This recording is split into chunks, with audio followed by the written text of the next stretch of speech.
Hello दोस्तों, स्वागत है आपका साइंस और टेक्नोलॉजी की इस दुनिया में। इस वीडियो में हम आपको बताने जा रहे हैं कि हमारी डेली लाइफ में इस्तेमाल होने वाले फूड प्रोडक्ट्स और कुछ बेहद जरूरी चीजों को आखिर फैक्ट्री में किस तरह से तैयार किया जाता है। तो चलिए बिना किसी देरी के वीडियो को शुरू करते हैं।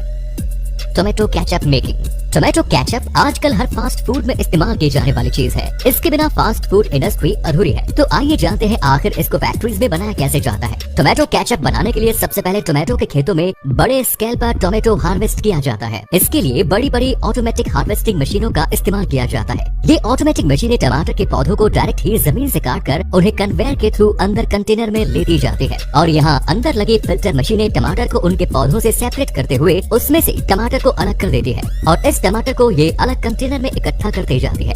जब ये मशीन टमाटर के पूरे पौधे को काटती है तो इसमें कच्चे और पक्के सभी तरह के टमाटर आ जाते हैं। इसलिए फिर एक ऑटोमेटिक स्कैनर के जरिए इसमें से सफेद वाले टमाटर यानी कि कच्चे टमाटर को इनमें से फिल्टर कर लिया जाता है। फिर इन टमाटर को एक अलग कंटेनर में लोड किया जाता है। फिर इन सभी पके हुए टमाटर को टोमेटो केचप बनाने की फैक्ट्री तक लाया जाता है। यहाँ इन सभी टमाटर को एक बड़े पानी के कंटेनर में डाला जाता है। यहाँ इन टमाटर को वॉश करते हुए इन्हें कन्वेयर के थ्रू आगे भेज दिया जाता है। अच्छे से टमाटर को क्लीन करने के बाद इन सभी टमाटर को उबलते हुए पानी में डाला जाता है। यहाँ उबलते हुए पानी में इन टमाटर को काफी देर तक उबाला जाता है। जब इन टमाटर की ऊपरी स्किन गलने लगती है तो फिर इन टमाटर को एक कन्वेयर की मदद से इस गर्म पानी में से निकाल लिया जाता है और इन उबले हुए टमाटर को कन्वेयर के थ्रू आगे भेजा जाता है, जहाँ कुछ ऑटोमेटिक मशीनों द्वारा इनके छिलकों को इन पर से हटा लिया जाता है। ऑटोमेटिक मशीन्स द्वारा इनके छिलके हटाने के बाद इन सभी टमाटर को कन्वेयर के थ्रू वर्कर्स की एक टीम के पास भेजा जाता है, जहाँ पर इन टमाटर की मैनुअली छटाई होती है ताकि इनमें कोई बिना छिला हुआ टमाटर न रह जाए। इसके बाद में इन सभी टमाटर को फिर से एक बार कन्वेयर पर डालकर आगे एक मिक्सिंग मशीन तक पहुँचा दिया जाता है। यहाँ ये मशीनें इन टमाटर को क्रश करके इनका सॉस बनाती है और यहीं पर इनमें कुछ जरूरी इंग्रेडिएंट और प्रिजर्वेटिव मिला दिए जाते हैं जो कि इसके टेस्ट के साथ इसकी उम्र को भी बढ़ा देते हैं। Next is sugar making process. Sugar making process. Sugar बनाने के लिए सबसे पहले खेतों में से गन्ने को काटा जाता है और फिर इन्हें ट्रकों में लोड करके शुगर मिल तक लाया जाता है। फिर इन गन्नों को एक कटिंग मशीन के नीचे रखा जाता है, जहां इन गन्नों को छोटे छोटे टुकड़ों में काट दिया जाता है। फिर इन टुकड़ों को पानी के कंटेनर में डालकर धोया जाता है। अच्छी तरह से धोने के बाद इन गन्ने को एक क्रशिंग मशीन से गुजारा जाता है। यहाँ ये मशीन इन गन्नों को क्रश करते हुए छोटे छोटे टुकड़ों में बदल देती है। इसके बाद आप देख सकते हैं कि ये गन्ना बिल्कुल पतले पतले रेशो में कन्वर्ट हो जाता है। फिर इस गन्ने को कन्वेयर के थ्रू जूस निकालने वाली मशीन तक ले जाया जाता है। यहाँ इन गन्नों को मल्टीपल रोलर्स के बीच से गुजारा जाता है, जहाँ अच्छे से इनका पूरा जूस निकाल लिया जाता है। अब इस गन्ने के जूस को अलग कंटेनर में इकट्ठा कर लिया जाता है। फिर इस गन्ने के जूस में सल्फर डाइऑक्साइड मिलाया जाता है। इसी केमिकल की वजह से चीनी के दाने क्रिस्टल की फॉर्म में आते हैं। इसके बाद में इसमें लाइम पाउडर मिलाया जाता है। लाइम पाउडर मिलाने के बाद इस जूस को कुछ घंटों तक यूं ही छोड़ दिया जाता है। ये लाइम पाउडर गन्ने के जूस में मौजूद इम्प्योरिटीज को कंटेनर की निचली सतह पर बैठा देता है। फिर ऊपर बचे इस शुद्ध जूस को आगे इवेपोरेटर में भेजा जाता है, जहां इसे काफी हाई टेम्परेचर पर गर्म किया जाता है, जिससे इसका पानी वेपोराइज हो जाता है और इसमें सिर्फ शुगर का प्योर सिरप बचता है। धीरे धीरे ये सिरप गाढ़ा होते जाता है और इसमें चीनी के क्रिस्टल्स बनने लगते हैं। फिर इस सिरप को स्टीम से गर्म किया जाता है, जिससे इसका बचा कुचा मॉइस्चर हट जाता है और ये चीनी के क्रिस्टल इसके कंटेनर के दीवार के ऊपर चिपक के जाते हैं। फिर इन चीनी के दानों को पानी के प्रेशर की मदद से वॉश किया जाता है, जिससे ये व्हाइट क्रिस्टल की फॉर्म में आ जाते हैं। फिर ये चीनी बनकर पूरी तरह से तैयार हो जाती है।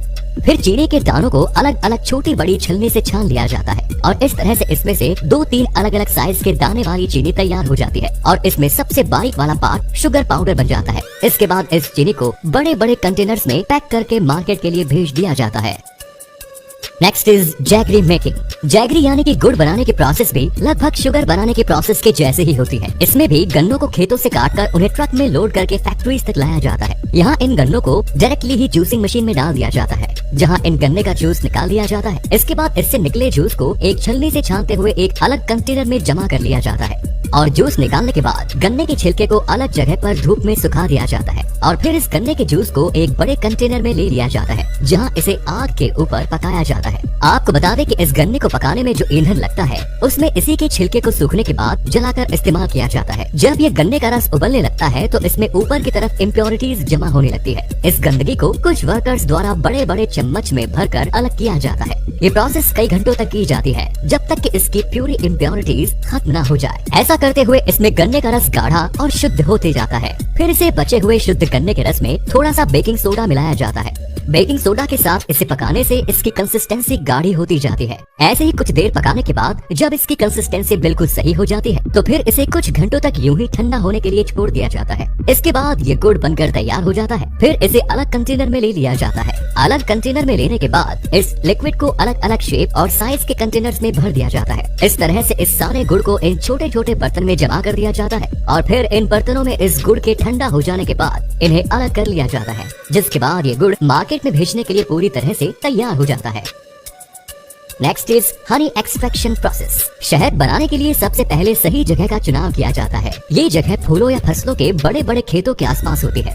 यहाँ सबसे पहले शहद के कई सारे बॉक्सेस को रख दिया जाता है। इन बॉक्स के अंदर कई सारे मधुमक्खी के आर्टिफिशियल छत्ते होते हैं। फिर इन खाली छत्तों में पालतू मधुमक्खियों को छोड़ दिया जाता है। ये मधुमक्खियाँ आसपास के फूलों से रस को लेकर इनमें इकट्ठा करती जाती है। कुछ दिनों बाद मधुमक्खियों के इन बॉक्सेस को खोलकर चेक किया जाता है। जब इनमें शहद अच्छी मात्रा में भर जाता है तो फिर इन छत्तों को इन बॉक्सेस से एक एक करके निकाला जाता है और इस पर से मधुमक्खियों को हटाया जाता है। इसके बाद इन छत्तों को डायरेक्टली ही शहद निकालने वाली जगह पर ले जाया जाता है। यहाँ सबसे पहले मधुमक्खी के छत्ते को एक मशीन के ऊपर रखा जाता है और यहाँ इनके छत्तों के ऊपर वाले ढक्कन को हटा दिया जाता है ताकि शहद को इनमें से निकालना आसान हो जाए। आप देख सकते हैं किस तरह से इनके ऊपर की ओपनिंग को हटाया जा रहा है। इसके बाद सभी छत्तों को एक एक्सट्रैक्टिंग मशीन में डाला जाता है। ये एक रोटेटिंग मशीन होती है जिसके अंदर इन छत्तों को डालकर गोल गोल घुमाया जाता है। इस तरह से इन छत्तों को घुमाने से इनमें मौजूद शहद इसमें से निकलने लगता है। शहद निकालने के बाद जब ये छत्ते खाली हो जाते हैं तो इन्हें हटाकर उनकी जगह वापस से एक आर्टिफिशियल छत्ता लगा दिया जाता है और फिर इन्हें वापस से मधुमक्खियों के बॉक्स में डाल दिया जाता है। इस तरह से मधुमक्खी पालन से काफी जल्दी और ज्यादा क्वांटिटी में शहद को प्राप्त कर लिया जाता है और फिर इकट्ठा हुए इस शहद को ऑटोमेटिक मशीन के जरिए अलग अलग साइज के कांच के जार में भरकर मार्केट में भेज दिया जाता है। तो आप सभी को इन फूड प्रोसेसिंग मशीनों के द्वारा इन प्रोडक्ट को बनता देखकर कैसा लगा अपने विचार कमेंट बॉक्स में जरूर दीजिए। अगर आपको ये वीडियो पसंद आया तो प्लीज लाइक और शेयर करना ना भूलें। ऐसे ही इंटरेस्टिंग नॉलेज से भरे और वीडियोस के लिए हमारे चैनल को सब्सक्राइब जरूर करें। धन्यवाद।